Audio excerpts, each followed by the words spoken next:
Cinema Production.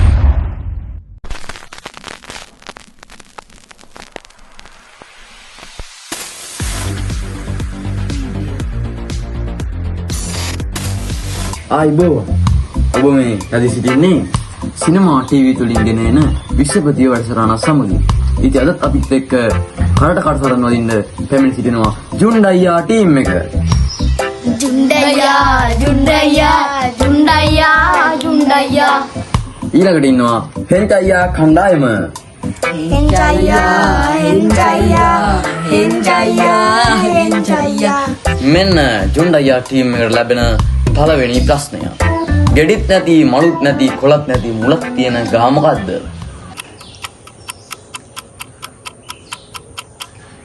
මෝල් ගහ.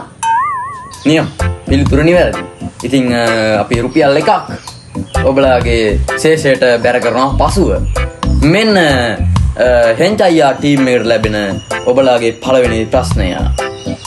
බිරුවට හැපුවට බල්ලෙක් නෙමෙයි එහෙනම් මං කවුද? මිනිහෙක් නැති. ඔව් කියන්න කනගාටුයි පිළිතුර වැරදි. නිවැරදි පිළිතුර තමයි ඉතින් බල්ලෙක් නෙමෙයි නම් බැල්ලියක් වෙන්න ඕනේ. ඒකෙන්ද අපි නැවතත් ජුන්ඩයියාගේ ටීම් එක පැත්තට යමු වෙනවා. මෙන්න බලාගේ දෙවෙනි ප්‍රශ්නය. රැට ගහනවා උදේට පිට කරනවා. හැබැයි කුණු හරපයක් නම් නෙමෙයි. පත්තරේ. Yes. ඔව් පිළිතුර නිවැරදි. ඔබ සතුව දැන් රුපියල් 2ක වටිනාකමින් යුත් පාසි දෙකක්ම තිබෙනවා. ඉතින් ඒකත් එක්කම අපි යනවා හෙන්චයිලාගේ ටීම් එක පැත්තට. මෙන්න ඔබලට ලැබෙන දෙවෙනි ප්‍රශ්නය. දැන් මොර සූර්ණ වැස්සක මිනිහෙක් ඇවිදලා යනවා. හැබැයි ඔහුගේ අතේ කුඩයක් නැහැ. හැබැයි ඔහුගේ කොණ්ඩෙ තෙමෙන්නෙත් නැහැ. ඒ කොහොමද වෙන්නේ? ඒක රට්ටෙක් වෙන්නේ නැති. ඔව් පිළිතුර නිවැරදි. උදාට්ටෙක් තමයි. ඔව් මෙන්න ජුන්ඩයියා ටීම් එකට ලැබෙන තුන්වෙනි ප්‍රශ්නය. කැඩෙන්නේ නැති වෙන්න කොන්ක්‍රීට් එකකට බිත්තරයක් දාන්නේ කොහොමද? තම්බලා වෙන්නේ තියන්නේ. ඔව් පිළිතුර වැරදි. කනගාටුයි. නිවැරදි පිළිතුර තමයි අතින් අරන් බිමින් තියනවා. මෙන්න හෙන්චයියා ටීම් එකට ලැබෙන තුන්වෙනි ප්‍රශ්නය. හරකා පොල් පැලේ කන්නේත්, කෙල්ලෙක් කොල්ලෙක්ගේ යාළු වෙන්න හන්නේත්, බල්ලා කකුල හපන්නේත්, වක්කඩින් වතුරෙන්නත් හේතුව මොකද්ද? ඒ මොන ප්‍රශ්නයක්ද දෙයන්නේ? නැත්නම් හෙන්චයියා ක්‍රීම් ටීම් එක ඒකට පිළිතුර දාන්න නැත්නම් මම කැමතියි ඒක ප්‍රශ්නෙම ජුන්ඩයියා ටීම් එකට යොමු කරන්න. ඔයාලා උත්තරේ දෙනවද?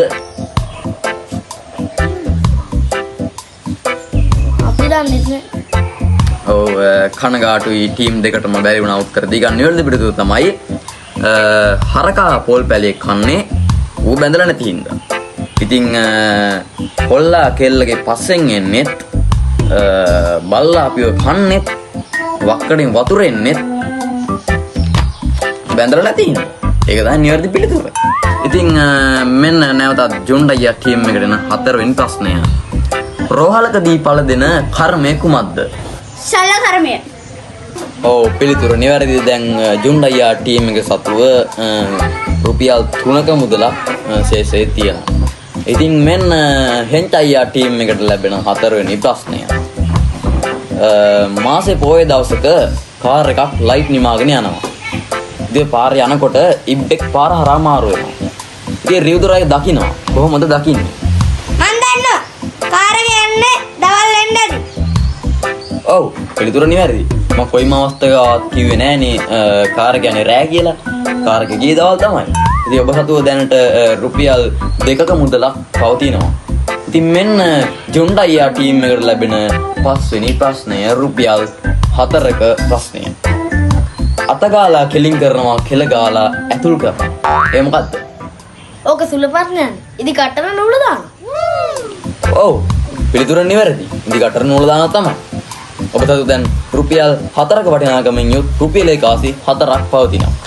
ඉතින් මෙන්න හෙන්චයියා ටීම් එකට ලැබෙන පස්වෙනි ප්‍රශ්නය.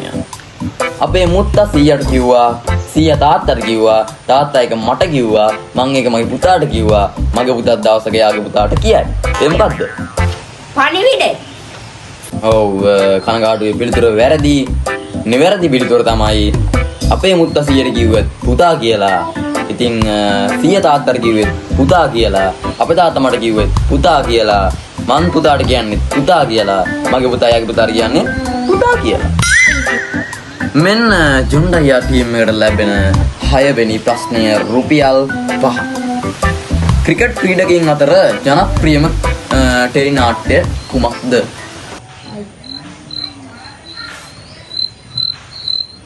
ඔබ සුළු ප්‍රශ්න දෙවෙනි නිම. කනගාටුයි පිළිතුර වැරදි. නිවැරදි පිළිතුර තමයි කඩුල්ල. එහෙම එකක් ඔබ බැලුවේ නෑනේ. එහෙම එකක් ඔබ බලලා නැති වුණාට එහෙම එකක් ගියා ITN එකේ. බලලා නැත්නම් සර්ච් කරලා බලන්න. ඉතින් මෙන්න හෙන්චයියා ටීම් එකට ලැබෙන මං හිතන්නේ 6 වෙනි ප්‍රශ්නය. නාන ටැබ් එකක් තියෙනවා. මේකේ වතුර පිරීලා තියෙනවා. මේකේ වතුර අයින් කරන්නේ කොහොමද?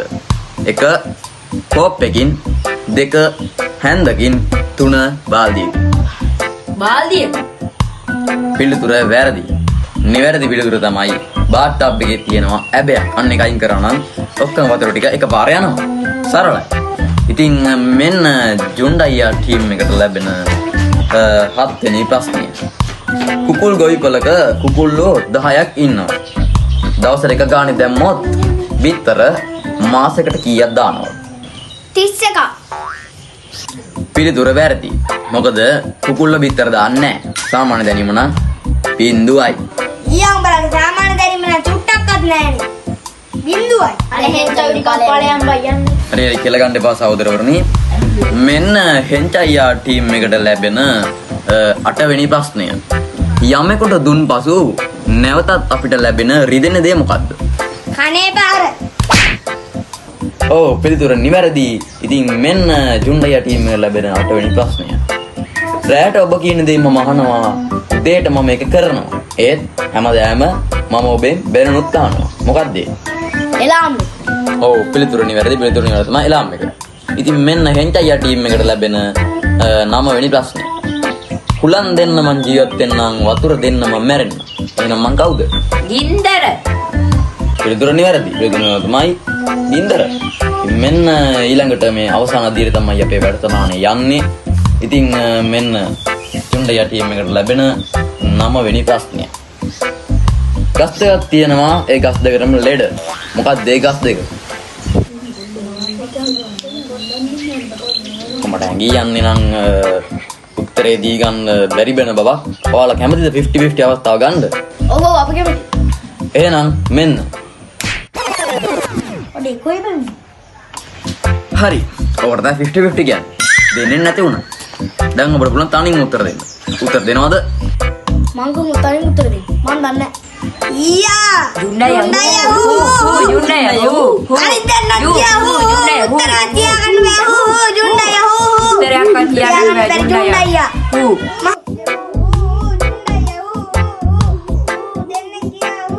හරි මෙන්න නම් ඔබලාගේ ටීම් එක නැවතත් දෙන්න අපි ලබා දෙනවා. අඩවං බල කොහෙද ගියේ? මං කොච්චර අසරණවද හිටියේ? හරි. හෙන්ජය ටීම් එක කැමතිද මේ ප්‍රශ්නේ බාර ගන්න? අපි කැමති නෑ අනුන්ගේ ප්‍රශ්න බාර ගන්න. ඔව් එහෙමනම් අපි කැමති ඔබලාගේ ප්‍රධාන ප්‍රශ්නය වෙත යමු. මෙන්න ඔබලාගේ ප්‍රධාන ප්‍රශ්නය. හැම පැත්තටම දික් කරන්න පුළුවන්. හැබැයි ඒක තියෙන පැත්තට දික් කරන්න බෑ. මොකද්ද ඒක? අපේ විරුද්ධ ටීම් එකේ නම. පිළිතුර වැරදි. ජොන්ඩයියා නෙමේ උත්තරේ තමයි ඇඟිල්ල. ඔව් ඉතින් ඒකත් එක්කම මේ තමයි අපේ ප්‍රෝග්‍රෑම් එකේ අවසාන ප්‍රශ්නය. මේක යොමු වෙන්නේ ජොන්ඩයියා ටීම් එක වෙතයි. මිනිහෙක් 1355 දී ඉපදෙනවා. හැබැයි 2019 වෙනකොට ඔහුට වයස 18යි. ඒ මුනේ කොහොමද? ඒක මහා මොඩ ප්‍රශ්නයක්. ඒක මොඩ ප්‍රශ්නයක් වෙන්න බෑ. මොකද මං කොයි වෙලාවත් කිව්වේ නෑනේ 1355 අවුරුද්ද ඉපදුනා කියලා. ඕනම කෙනෙක්ට 1355 කියන කාමරේ ඉපදෙන්න පුළුවන්. ඒක ඉස්පිරිතාල තියෙන වාට්ටුක අංකයක්. ඉතින් ඒක සාමාන්‍ය දෙයක්. ඉතින් ඔයාලට පිළිතුරු දී ගන්න බැරිනවා. ඉතින් අපි ලෑස්ති වෙන්නේ අපේ ප්‍රෝග්‍රෑම් එක නිමා කරන්න. ඉතින් මේ ජයග්‍රහණිකයා වන්නේ ජොන්ඩයියා.